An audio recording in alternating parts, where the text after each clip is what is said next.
Hello everyone, welcome to prepare करो। आज है हमारे चैलेंज का डे नंबर 25। ओके, तो एवरी डे डेली 5 PM हम लोग यहाँ पर मिलते हैं एक DLR का सेट डिस्कस करने के लिए, और ये चैलेंज 75 डेज तक हमारा चलता रहेगा। ओके, तो 25th डे का जो 25th सेट है उसको यहाँ पर डिस्कस करेंगे। Simple happiness index SHI of a country is computed on the basis of 3 parameters. कौन कौन से पैरामीटर हैं? सोशल सपोर्ट, जिसको S से डिनोट करते हैं, freedom of life choices F, and corruption perception C। Okay, each of these 3 parameters is measured on a scale of 0 to 10, 0 to 8 integers only। हर एक parameter को 0 से 8 तक का स्कोर दिया जाएगा। A country is then categorized based on the total score obtained by summing the scores of all the 3 parameters। तो 0 से 8 अगर हर एक पैरामीटर की रेंज है, तो कंपोजिट स्कोर की रेंज क्या होगी? 0 से 8, 0 से 8, 0 से 8, तीनों को जब सम करेंगे तो 0 से 24 की रेंज में कोई भी आ सकता है composite score. Now based upon that total score country को कैटेगराइज कर रहे हैं, very unhappy, unhappy, neutral, happy या वेरी हैप्पी। वेरी हैप्पी के लिए स्कोर होना चाहिए 20 से 24 की रेंज में, हैप्पी के लिए 14 से 19 की रेंज में, 9 से 13, ऐसे करके ये यहाँ पर डिस्ट्रीब्यूशन होता है। Okay, now following diagram depicts the frequency distribution of the scores in S, F and C of 10 countries। 10 countries हैं, तो 10 scores हमारे पास S के लिए होने चाहिए, 10 scores F के लिए और 10 scores C के लिए। तो कोई स्कोर कितनी बार रिपीट हुआ है? जैसे स्कोर्स क्या है, 0 से लेकर 7 तक के स्कोर है, हर एक इंडेक्स के 0 से 7 तक के स्कोर हैं। तो वो स्कोर, कोई भी स्कोर कितनी बार रिपीट हुआ उसके लिए फ्रीक्वेंसी डिस्ट्रीब्यूशन में दिया हुआ है। जैसे अगर मैं S की वैल्यूज को यहाँ से रीड करना चाहूँ, तो S 0 पर तो कोई भी नहीं है, 1, 2 पर नहीं है, 3 पर S आया हुआ है और यहाँ पर लिखा हुआ है 3। मतलब कि ऐसी 3 कंट्रीज हैं जिनको S में 3 स्कोर मिला है। तो इसको आप लिखोगे S के सामने 3, 3, 3, कॉमा। एस का और क्या स्कोर पॉसिबल है? एक 4 में भी पॉसिबल है। कितनी फ्रीक्वेंसी उसकी? 3। मतलब एस को जो 4 स्कोर मिला है वो 3 कंट्रीज के लिए मिला है। तो अगेन 4, 4, 4, टोटल 10 कंट्रीज का मिलेगा ना। 6 कंट्रीज का आ चुका ऑलरेडी, 5 भी मिला है इसको, 2 यहाँ पर फ्रीक्वेंसी है, तो 5, 5 लिखोगे आप, राइट। और 6 एक कंट्री को मिला है, 7 एक कंट्री को मिला है, जो भी उसकी फ्रीक्वेंसी है। तो 6, 7 ऐसे करके 10 कंट्रीज कंप्लीट हो गई। हमें ये नहीं पता है कि किस कंट्री को कितना मिला है, बस ये स्कोर्स आ जाएंगे, इतना हमें पता है, राइट, एस के लिए। ऐसे ही एफ के लिए आप रीड कर सकते हैं इस पूरे ग्राफ में से, राइट। तो एफ के लिए यहाँ पर जैसे 1 2 टाइम्स होकर हुआ है, फिर 2 1 टाइम होकर हुआ है, स्कोर 3 2 टाइम्स होकर हुआ है, right. Then score 4 1 time occurrence इसका, देन स्कोर 5 का ऑकरेंस 3 टाइम्स है, और स्कोर 7 का ऑकरेंस 1 टाइम है, ठीक है। ऐसे ही अगर आप सी को देखें, राइट, तो सी के लिए स्कोर 1 टाइम होकर हुआ है, स्कोर 2 3 टाइम्स होकर हुआ, स्कोर 3 4 टाइम्स होकर हुआ, राइट। उसकी फ्रीक्वेंसी पर जा रहे हैं हम लोग बेसिकली। स्कोर 4 1 टाइम होकर हुआ, एंड स्कोर 6 1 टाइम होकर हुआ। तो ऐसे करके हम एक इसको टेबुलर फॉर्मेट में लिख सकते हैं, राइट। एस के सामने ये सब आ जाएगा, ऐसे ही एफ के सामने 10 स्कोर्स आ जाएंगे टोटल, और ऐसे ही सी के सामने 10 स्कोर्स, राइट। नाउ देन हमें ये इंफॉर्मेशन दी हुई है, राइट। अच्छा, जो कंट्रीज हैं उनका नेम है ABCDEVWXY and Z। So A to E and V to Z। Okay, तो A and C jointly have the lowest total score। A and C का लोवेस्ट टोटल स्कोर है 7। ए का भी 7 है, लोवेस्ट टोटल स्कोर जो है ए का 7 है, और सी का जो टोटल स्कोर है वो भी 7, और ये लोवेस्ट स्कोर है, right. With identical scores in all the 3 parameters. A को एस में जो स्कोर मिला, सी को भी एस में वही स्कोर मिलना चाहिए। ए को एफ में जो स्कोर मिला, सी को भी एफ में वही स्कोर मिलना चाहिए, और ए को सी में जो स्कोर मिला, सी को भी सी में वही स्कोर मिलना चाहिए, राइट। सेकंड स्टेटमेंट कह रहा है Z has a total score of 17। Z का हमें टोटल स्कोर दिया हुआ है 17। Third, all the 3 countries which categorised as happy. किसी कंट्री को हैप्पी कैटेगराइज करने का मतलब है उसका स्कोर 14 से 19 के बीच होना चाहिए। तो ऐसी 3 कंट्रीज जिनका स्कोर 14 से 19 के बीच है have the highest score in exactly one parameter, right.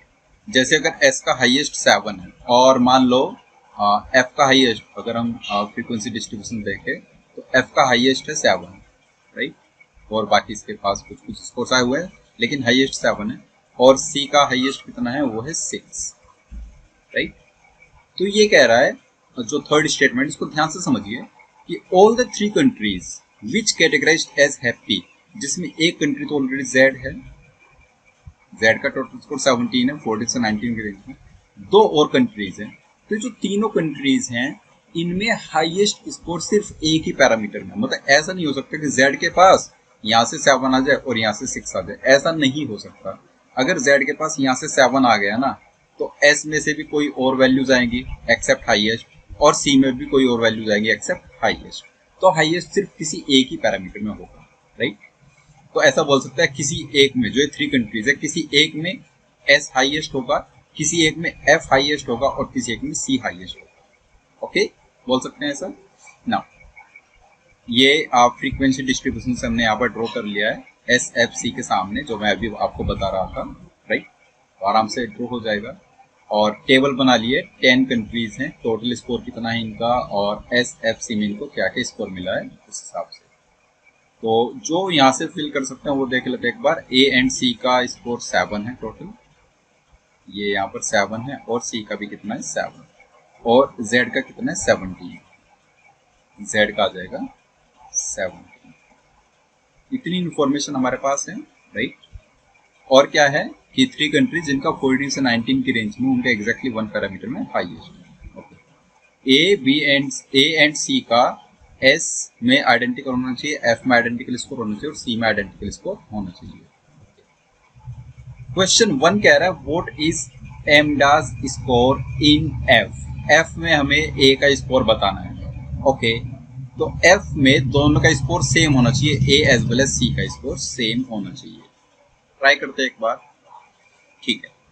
अगर मैं एफ में, राइट, देखो हमें देखना होगा कि 2 स्कोर्स, राइट, मतलब 2 जगह सेम स्कोर होना चाहिए। या तो एफ में ए और सी का 1-1 हो सकता है, 2-2 तो पॉसिबल नहीं है क्योंकि 2 की फ्रीक्वेंसी एक ही आई है, या फिर 3-3 हो सकता है, ऐसी तो बात बनेगी। या तो 1-1 या फिर 3-3 या फिर 5-5, ये 3 चॉइसेस है। ओके, और टोटल स्कोर हमें 7 रखना है। अगर एफ में मैंने 5-5 ले, सपोज एफ में 5-5 का मतलब बाकी दोनों जगह 1-1 ही आना चाहिए, बट एस के पास तो 1-1 है ही नहीं, सी के पास 1-1 है ही नहीं, तो फ्रीक्वेंसी होनी चाहिए कम से कम। तो 5-5 तो पॉसिबल नहीं है एफ के लिए। अगर मैं एफ के लिए 3-3 रख के देखता हूँ, एफ के लिए यहाँ पर 3 और यहाँ पर 3 रखा मैंने, राइट, तो एफ का 3-3 हो गया। अच्छा, एस में से हम मिनिमम 3-3 तो लेना ही पड़ेगा, या तो 3-3 लो या फिर 4-4 लो या फिर 5-5 लो, 2 तो फ्रीक्वेंसी इन्हीं की है, राइट, 2 या 2 से ज्यादा। तो एस में आप 3-3 ले लो, तो ये इनके 6-6 तो हो गए। अब सी के लिए 1-1 होना चाहिए, बट प्रॉब्लम क्या है, सी में 1 एक ही बार आया है, एक ही उसकी फ्रीक्वेंसी है, तो सी में दोनों का, ए कंट्री और सी कंट्री दोनों का 1-1 ऐसा पॉसिबल नहीं है। दैट मीन्स एफ में हम 3-3 भी नहीं ले सकते। तो एफ में क्या क्या ले सकते हैं, 1 and 1। कैन आई से एफ में सिर्फ 1-1 ही पॉसिबल है इनका, 3-3 भी पॉसिबल नहीं है, 5-5 भी पॉसिबल नहीं है। एस और सी में क्या क्या हो सकता है, तो अगर एफ में 1 है, हो सकता है एस में 3 हो यहाँ पर, तो 3-1-4 और सी में 3 हो जाए, या तो ऐसा पॉसिबल है 3-1-3 3-1-3, या फिर हो सकता है एस में हमारे पास 4 आ जाए, 4 and 4, और सी में आ जाए 2 and 2, ये भी पॉसिबल है, राइट। तो 2 पॉसिबिलिटीज है, लेकिन एफ का फिक्स है, एफ में स्कोर कितना है 1, तो एमडा का स्कोर एफ में कितना आ जाएगा 1 will be your answer. Okay, now next, what is Juma's score in S. Z का एस में हमें बताना है, तो ए का हमारा 7 है, सी का 7 है और जेड का 17 और एफ में इनका 1, ठीक है। नाउ जेड का एस में कितना होगा एक बार देखते हैं। ओके, तो z का अगर आपको s में देखना है, एक बार आप फिक्स करके देखो z का s में। तो z एक हैप्पी कंट्री है, हैप्पी मतलब जिसका 14 से 19 की रेंज में है, तो उसका out of s f c किसी एक में हाईएस्ट होना चाहिए। ठीक है, ओके। तो अगर मैं उसका मान लेता हूँ कि उसका s में हाईएस्ट है, s में मतलब 7 है z का, तो अगर s में 7 आ गया तो f और c में ये लास्ट वाले हट जाएंगे, ये तो हम नहीं ले सकते। तो हम z का स्कोर कितना बना सकते हैं, 7 अगर यहाँ से ले और यहाँ से 5 ले ले मैक्सिमम और यहाँ से 4, तो 7 5 12 प्लस 4 16, मतलब हम z का 17 लेकर नहीं जा पाएंगे अगर हमने s में उसका मैक्सिमम 7 ले लिया तो, राइट। तो ये तो पॉसिबल नहीं है, मतलब z का s में 7 नहीं ले सकते। क्या z का s में 6 ले सकते हैं? अगर z का s में 6 लिया, अब नीचे वाली में या तो यहाँ से 7 लो या फिर यहाँ से 6 लो, मतलब कोई एक हाईएस्ट लेना पड़ेगा। अगर मैं उस 6 के साथ f से 7 ले लूँ तो 6 प्लस 7 हुआ 13 और यहाँ से ले लूँ 4, 13 प्लस 4 17, तो बात बन जाएगी, मतलब z का s में 6 हो जाए और f में 7 और c में 4, तो ये पॉसिबल केस है, राइट। ठीक है, इसकी जगह अगर मैं s का 6 ही रखूं लेकिन f में से हाईएस्ट लेने की बजाय मैं c में से हाईएस्ट ले लूं 6, c का हाईएस्ट कितना है 6 है, तो 6 प्लस 6 12 और यहाँ से ले लूं 5, तो भी पॉसिबल है। तो 6 5 6 या क्या हो सकता है 6 5 6, क्या नहीं सी, यही दो पॉसिबिलिटीज है z के लिए। तो z का स्कोर 17, उसके दो पॉसिबिलिटीज आ गई। नो मैटर कौन सा केस है, s में उसका स्कोर फिक्स है, दैट इज 6, राइट। s में तो इसका स्कोर फिक्स ही है, आंसर आ जाएगा हमारा 6, राइट। नाउ चलते हैं नेक्स्ट क्वेश्चन की तरफ। क्वेश्चन नंबर 3 ये कह रहा है b and d two countries categorised as happy. z तो हैप्पी है, अब b एंड d को भी आप हैप्पी कह रहे हो, तो b एंड d हैप्पी होने का मतलब है इनका स्कोर 14 से 19 की रेंज में रखना है आप। Are two countries categorized as happy are tied with the same total score, दोनों का स्कोर सेम होना चाहिए। तो अगर B का X है तो D का भी X होना चाहिए। Then what is the maximum score they can have, तो उनका मैक्सिमम स्कोर कितना हो सकता है। ओके, तो A का 7 है, F में 1 है, C का 7, F में 1, राइट। देन Z का 17 और इसके जो केसेस बने थे, राइट, एक बार देखते हैं। 6 7 4 6 5 6, तो 6 7 4 बनाए केस या फिर 6 5 6, ये केसेस बन रहे हैं हमारे पास Z के लिए। अब हमें देखना है B एंड D 14 से 19 की रेंज में हो, पहली बात। दूसरी बात, उनका टोटल स्कोर सेम होना चाहिए, राइट। अच्छा, B एंड D अगर हैप्पी है तो उनका किसी एक में हाईएस्ट होना चाहिए out of S F C, right. तो हमें बताना है इनका मैक्सिमम स्कोर कितना हो सकता है। B एंड D का सेम होना चाहिए, अगर B का X है तो D का भी X होना चाहिए, राइट। ओके, तो Z क्योंकि हैप्पी है, कंस्टेंट तो यहीं से आएगा, तो Z का हमारा 17 है। अगर मैं इसके Z के फर्स्ट केस को लेकर चलूँ 6 7 4 वाले केस को, मतलब मैंने यहाँ से 6 लिया, यहाँ से मैंने 7 लिया और यहाँ से मैंने 4 लिया। अगर ये केस में लेकर चला मतलब ये 3 नंबर्स मेरे हाइड हो चुके हैं, राइट। अब क्या होगा, जो B है और D या फिर इसको ऐसे देखो आप कि हमारे पास में Z B और D, सिर्फ इन 3 को लेकर चले, और S F C। S में Z का कितना है, फर्स्ट केस लेकर चल रहे 6 है, F में है 7 और C में है 4, तो 6 7 4 फिक्स हो गया।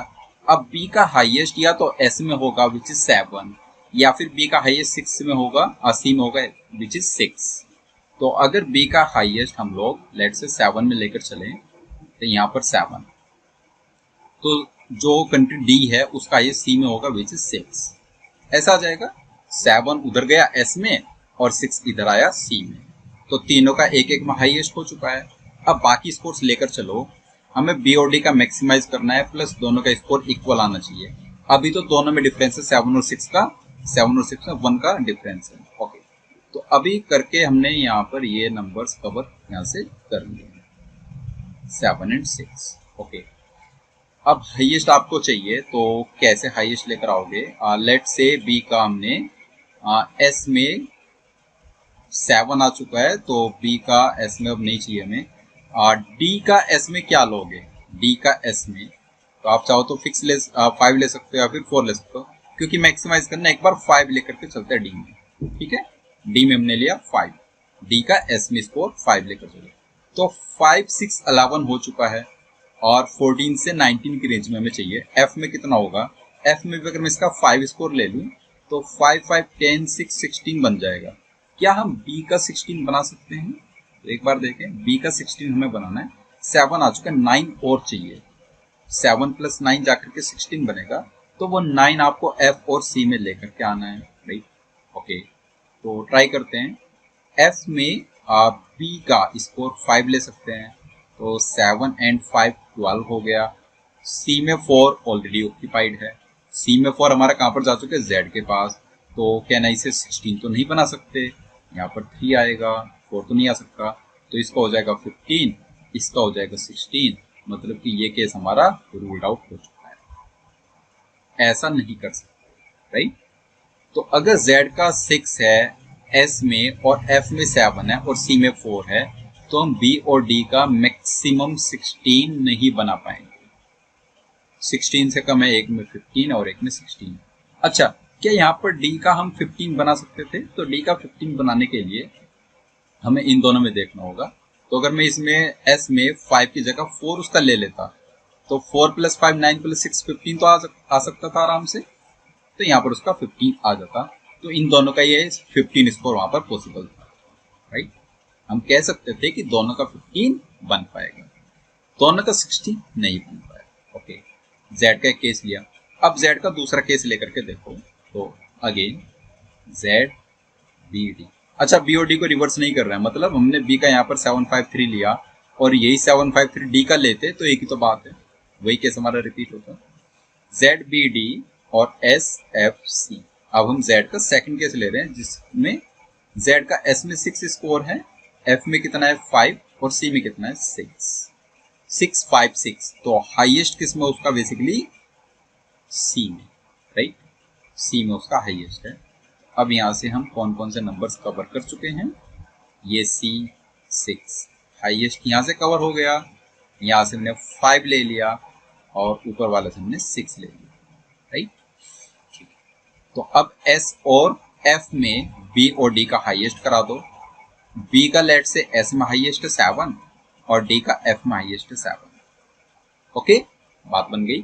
अब यहाँ से हमें दोनों का स्कोर बराबर करना है, तो B का 7 ऑलरेडी आ चुका है, D का 7 आ चुका है, तो ट्राई करते हैं। 15 तो बना पा रहे हैं हम लोग प्रीवियस केस से, 15 तो हमारा आंसर आ चुका है, ये मान लो। 16 की कोशिश करनी है 17 की। राइट, तो B का S में 7 है, मतलब ये नंबर जा चुका है, ये नंबर भी जा चुका है। अब B का हमें F और C में मिलाकर देखना है कितना बन सकता है। तो F से आप 5 ले सकते हो और C से आप 4 ले सकते हो। 5 + 4 9। राइट, 5 और 4 ऐसा ले सकते हो। क्या D का 16 बन पाएगा? 7, 5, 12 और 16 हो चुका है। क्या D का 16 बन पाएगा? तो D का 7 F में आ चुका है। अब आप D का C में 3 ले सकते हो, क्योंकि 4 तो आपने B को दे दिया, तो यहाँ से आपने 3 ले लिया, तो 7, 3, 10, 6 तो हमारे पास अवेलेबल ही नहीं है S में। अब तो 5 है नेक्स्ट अवेलेबिलिटी, तो अगेन क्या नहीं से 16 तो नहीं बना सकते, मैक्सिमम 15 ही बना सकते हैं, तो आवर आंसर विल बी 15। 16 तो मैक्सिमम आ ही नहीं सकता, दोनों का स्कोर सेम होना चाहिए था, तो answer will be 15। Okay, now last question. If B scores 16 and D scores 15, then what is the maximum number of countries with a score of 13?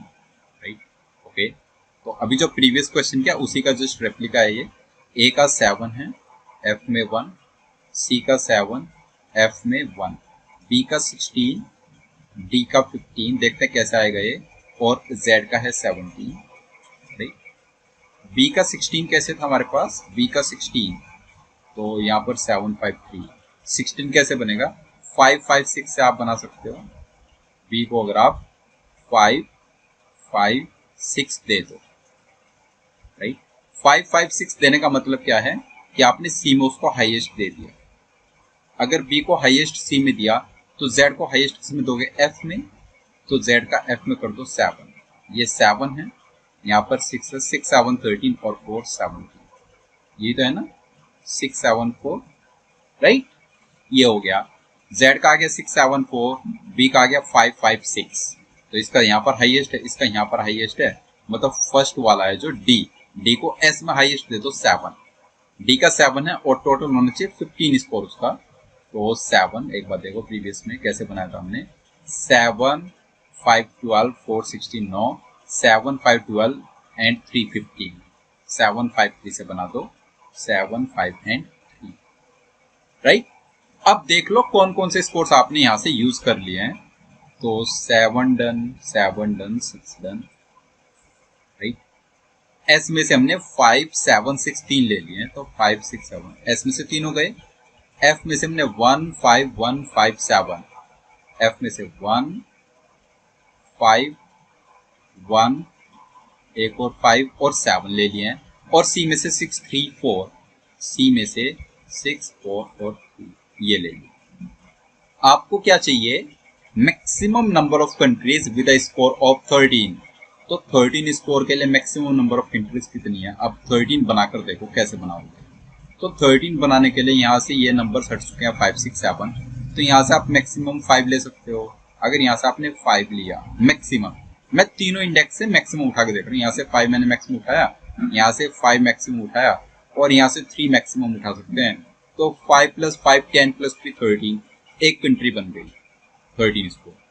अब प्रॉब्लम क्या है, यहाँ से आप मैक्सिमम नेक्स्ट 4 उठा सकते हो, अगर आप 4 उठाओगे तो उससे 13 बन ही नहीं सकता, तो 13 सिर्फ एक ही केस में बना पाओगे, 5 एस में से उठाया, 5 एफ में से उठाया और 3 सी में से उठाया।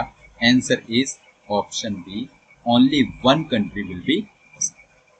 ओके, सेट आपको इनिशियली ये डिफिकल्ट लग सकता है, बहुत लोगों ने सेट को डिफिकल्ट बताया, बट मुझे नहीं लगता ये सेट डिफिकल्ट था। आपको फ्रीक्वेंसी डिस्ट्रीब्यूशन समझ आना चाहिए कैसे हुआ है, और ये सेट क्वेश्चंस पर डिपेंडेंट है, आपको पूरा सेट सॉल्व करने की कोई रिक्वायरमेंट ही नहीं थी।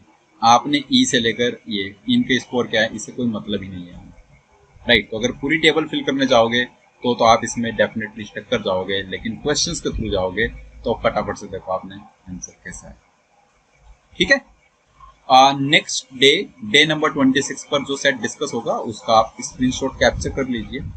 रैंकिंग का क्वेश्चन है, कंपैरिजन रैंकिंग बेस्ड, तो इंपॉर्टेंट क्वेश्चन है कैट के पर्सपेक्टिव से। पूरा क्वेश्चन सॉल्व करके आना, देखना और क्या क्या मेथड से आप इसको ट्राई कर सकते हो। नेक्स्ट वीडियो में इसको हम लोग डिस्कस करेंगे डे 26। ओके, तो मिलते हैं नेक्स्ट डे, तब तक के लिए बाय बाय।